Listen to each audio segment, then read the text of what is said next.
Setelah viral di media sosial terkait kasus kekerasan pada anak yang terjadi di Kota Makassar, yang menunjukkan seorang ibu terlihat dalam video memukuli seorang anak perempuan yang merupakan pengemis di salah satu mal di Kota Makassar.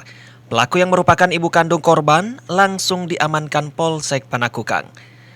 Setelah pelaku diamankan, pemerintah Kota Makassar dalam hal ini Dinas Pemberdayaan Perempuan dan Perlindungan Anak melalui tim reaksi cepat langsung mengamankan korban dan langsung memberikan pendampingan trauma healing serta home care.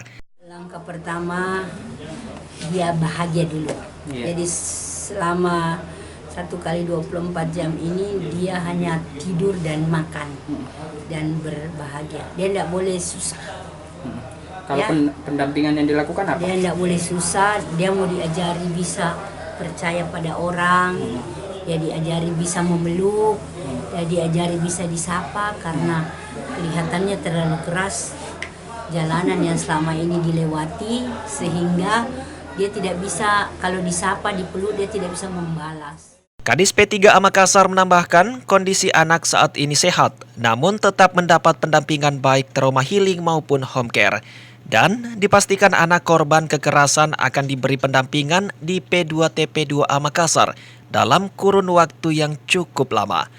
Ira Fajar TV dan Fajar Radio melaporkan.